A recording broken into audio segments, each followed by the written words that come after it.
ഇന്ന് തന്നെ ഡൗൺലോഡ് ചെയ്യൂ. കാണൂ നിങ്ങളുടെ ഫേവറേറ്റ് ഷോസ്. ഈ സ്ഥലത്തിരിക്കുന്ന വീടുകളും പുറമ്പോക്കിൽപ്പെട്ടതല്ല. കയ്യൂക്കിന്റെ ബലത്തിലാ കാര്യങ്ങൾ നടപ്പിലാക്കാൻ തീരുമാനമെങ്കിൽ കാഴ്ചക്കാരായിട്ട് നിൽക്കാൻ ഞങ്ങൾക്കാവില്ല. രക്തം ചീന്തിയെ ഞങ്ങൾക്കിവിടെ പിടിച്ചു നിൽക്കാനാവുന്നുണ്ടെങ്കിൽ ഞങ്ങൾ അതിനും തയ്യാറാണ്. വേണ്ട, ഞാൻ പണം തരാം. അറക്കട്ടടാ നിന്റെ ഈ പേട്ടത്തല. അയ്യോ വേണ്ട, ഞാൻ പണം തരാം. നീ ഇനി തരണ്ട. നിന്റെ കയ്യിന്ന് ഞങ്ങൾ എടുത്തോളാം.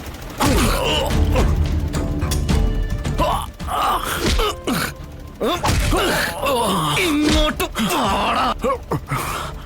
രോഹിത്തെ, നമുക്ക് തരാനുള്ള പൈസ മുഴുവൻ ഈ പന്നിയുടെ ഓഫീസിലെ പെട്ടി തരണം.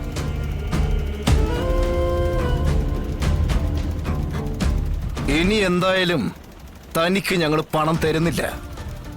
ഇനി പദവ തന്നാലും അവൻ തന്നെയായിരിക്കും കളക്ഷൻ വരിക.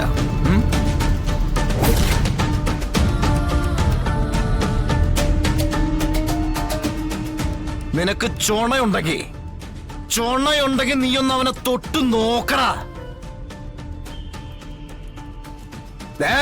ഈ കഴുത്ത് ഞാൻ കണ്ടിച്ചിടും, കേട്ടാ?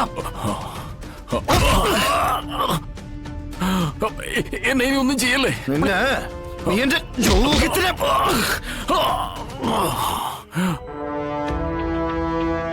ഒന്നും ചെയ്യല്ലേ എന്നെ. മേല എന്റെ വീട്ടുകാരെ പറ്റി എവിടെയെങ്കിലും എന്തെങ്കിലും പറഞ്ഞ ഞാനിനി ഒന്നും പറയില്ല. അറിയാലോ നിനക്കെന്നെ. അറിയാം. പന്നി.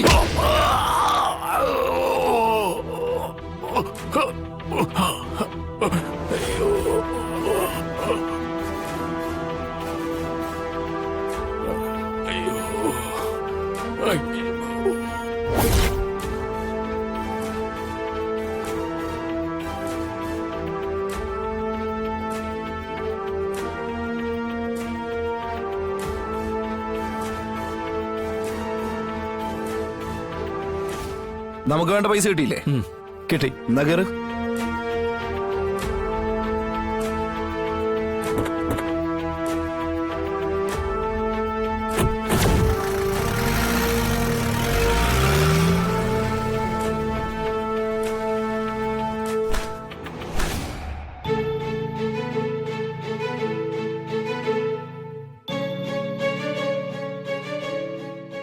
അമ്മ അതൊക്കെ അവിടെ ഇരിക്കട്ടെ. അമ്മേ ഇന്ന് ഡിസ്ചാർജ് ആവുമെന്ന് പറഞ്ഞതല്ലേ ഉള്ളൂ. എപ്പോഴായാലും ഇതൊക്കെ അടുക്കി പറക്കി കൊണ്ടുപോകേണ്ടതല്ലേ. ഇനി ആ സമയം ഇവിടെ കിടന്ന് ധൃതി പിടിക്കണ്ടല്ലോ. ശാരദാമ്മയ്ക്ക് അല്ലെങ്കിലും എന്തെങ്കിലുമൊക്കെ ചെയ്തോണ്ടിരിക്കണം. പോകുന്നതിന് മുമ്പ് നമുക്ക് എല്ലാവർക്കും കൂടി അങ്ങ് ഒതുക്കാന്നേ. അല്ല, വിഷ്ണുവിനെ കണ്ടില്ലല്ലോ മോളെ. അല്ല, ഇവിടുത്തെ ബില്ലും കാര്യങ്ങളും സെറ്റിൽ ചെയ്യണ്ടേ? അതിനിപ്പോ വിഷ്ണു എന്തിനാ വരുന്നേ? നമ്മൾ ഇവിടെ ഉള്ളപ്പോ അവനെ അതിനായിട്ട് ബുദ്ധിമുട്ടിക്കേണ്ട കാര്യമുണ്ടോ? മോളെ, ഡിസ്ചാർജ് ആയി നമുക്ക് നമ്മുടെ വീട്ടിലേക്ക് പോവാം. എന്നിട്ട് മുറിവ് ഉണങ്ങിയിട്ട് അങ്ങോട്ട് പോവാം. അത് വേണ്ടമ്മേ. അവിടെ വിഷ്ണുവേട്ടനും സത്യാമ്മയൊക്കെ ഉണ്ടല്ലോ. എനിക്കിപ്പോ നടക്കേ ഇരിക്കുകയൊക്കെ ചെയ്യാം. പിന്നെ ഈ മുറിവിന്റെ പ്രശ്നം മാത്രമല്ലേ ഉള്ളൂ. അതിപ്പോ 1-2 ദിവസം കൊണ്ട് മാറാവുന്നല്ലേ ഉള്ളൂ. ശാരദാമ്മേ, ഞങ്ങള് ശാലിനെ ശാരദാമ്മ നോക്കുന്നവരെ നോക്കിക്കോളാന്നേ. വേണമെങ്കിൽ ശാരദാമ്മ അവിടെ 1-2 ദിവസം നിൽക്ക്. സംശയം വേണ്ടല്ലോ. അയ്യോ, ഞാൻ അങ്ങനെ ഉദ്ദേശിച്ച് പറഞ്ഞതല്ല. എന്റെ മോളെ എന്നേക്കാൾ നന്നായി സത്യാമ്മ നോക്കൂന്ന് എനിക്കറിയാം. അതിപ്പോ ഞാൻ നേരിട്ട് കണ്ട് മനസ്സ് സന്തോഷിക്കുകയും ചെയ്തു. കുറച്ചു ദിവസം ഇവളെ എന്റെ ഒപ്പം നിർത്താനുള്ള കൊതി കൊണ്ട് പറഞ്ഞെന്ന് കരുതിയാ മതി. ശാരദാമ്മേ, അതൊക്കെ സുഖമായിട്ട് അവരെ രണ്ടുപേരെയും കൂടി ഞാനങ്ങ് വിട്ടു തന്നേക്കാം. 2 ദിവസമോ 3 ദിവസമോ കഴിഞ്ഞിട്ട് വിട്ടാ മതി.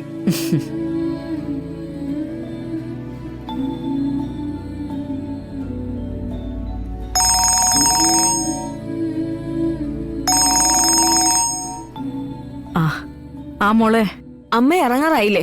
ഞാനിവിടെ ഒറ്റയ്ക്കാം. ശാന്തേച്ചി ഇന്നും വന്നിട്ടില്ല. ഓ, ഞാൻ വരുവാടി. അമ്മേ, ശാരിയ എല്ലാം ഒതുക്കി കൊടുത്താലും അവക്ക് ഞാൻ അവിടെ വേണം. അതുകൊണ്ടാ ഞങ്ങള് പറഞ്ഞത്. ശാരദാമ്മ പൊയ്ക്കോ, ശാലിനി ഞങ്ങള് നോക്കിക്കോളാം. മനസ്സ് നിറഞ്ഞാ ഞാൻ പോകുന്നത്. സ്നേഹിക്കാനും സ്നേഹിക്കപ്പെടാനും ആളുണ്ടാവുക എന്നത് ജീവിതത്തിൽ നമ്മൾ ചെയ്യുന്ന നന്മയുടെ ഫലമാ. എന്റെ മോൾക്കത് വേണ്ടുവോളം ഉണ്ട്. അതിന്റെ തെളിവാ ഇവക്ക് വേണ്ടി എന്ത് ചെയ്യാനും തയ്യാറായി നമ്മൾ അമ്മമാരിങ്ങനെ നിൽക്കുന്നത്. അത് ശരി. അപ്പോഴേ കൂടെ അച്ഛനുണ്ട്. ഓ അത് പിന്നെ ഇല്ലാതിരിക്കോ? പിന്നെ അല്ല. അച്ഛൻ വന്നിരിക്കുന്നു. അല്ല ഭാമേ, എന്നാ നമുക്ക് പോയി ബില്ലുകൂടി സെറ്റിലിട്ട് വരാം. എന്നിട്ടേ ശാരദാമ്മ ഓട്ടോ വിളിച്ച് കയറ്റിവിടുകയും ചെയ്യാം. ഓ എന്നാ പിന്നെ അങ്ങനെ ആകട്ടെ. ആ ആ മോളെ, എന്നാ പിന്നെ ബില്ലൊക്കെ അടച്ച് ഞങ്ങള് ശാരദാമ്മ യാത്രയാക്കിയിട്ട് വരാം.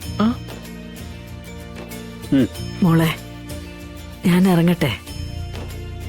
മോള് വീട്ടിൽ ചെന്നിട്ട് അമ്മ അവിടെ വന്ന് കണ്ടോളാം.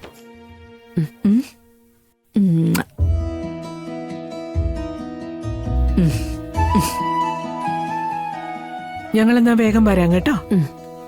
ഉറങ്ങിക്കോ.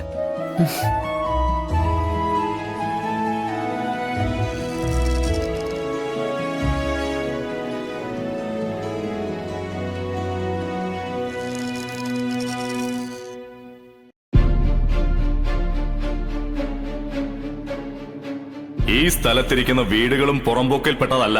കയ്യൂക്കിന്റെ ബലത്തിലാ കാര്യങ്ങൾ നടപ്പിലാക്കാൻ തീരുമാനമെങ്കിൽ കാഴ്ചക്കാരായിട്ട് നിൽക്കാൻ ഞങ്ങൾക്കാവില്ല. രക്തം ചീന്തിയെ ഞങ്ങൾക്കിവിടെ പിടിച്ചു നിൽക്കാനാവുന്നുണ്ടെങ്കിൽ ഞങ്ങൾ അതിനും തയ്യാറാണ്.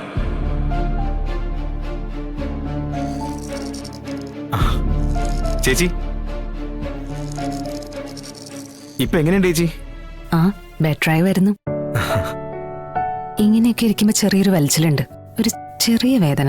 അത് കുറച്ചു ദിവസം കഴിയുമ്പോ മാറിക്കോളും. എനിക്ക് മറ്റൊരു കാര്യം കൂടി ചേച്ചിയോട് പറയാനുണ്ട്. എന്താ? എന്റെ പഠിത്തവും മറ്റെല്ലാ കാര്യങ്ങളും നോക്കുന്നത് ചേച്ചിയാ. ഞാനിങ്ങനെ ഈ വേഷത്തിൽ നിൽക്കാനും കാരണം ചേച്ചിയാ. അപ്പൊ ഈ കാര്യം ചേച്ചി അറിയിക്കാതെ എനിക്ക് മുന്നോട്ട് കൊണ്ടുപോകാനും ആവില്ല. എന്താ പ്രകാശേ, നീ വളച്ചു കേട്ടാത്ത കാര്യം പറ. അത് എനിക്കൊരു പെൺകുട്ടി ഇഷ്ടമാണ് ചേച്ചി. അവളെ ഇപ്പൊ നിർബന്ധപൂർവ്വം വീട്ടുകാര് മറ്റൊരു വിവാഹം കഴിപ്പിക്കാൻ വേണ്ടി നോക്കുക. ഞാൻ ആരുമില്ലാത്തവനാണ്, അനാഥനാണ്. പക്ഷെ അതൊരു കുറവായിട്ട് അവര് കാണരുത്. ചേച്ചി മുന്നിൽ നിന്ന് അത് നടത്തി തരണം.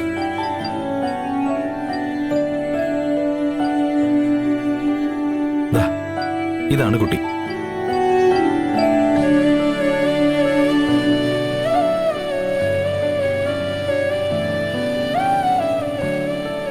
ചേച്ചിക്ക് ഇഷ്ടായോ? ആ നല്ല കുട്ടിയാടാ.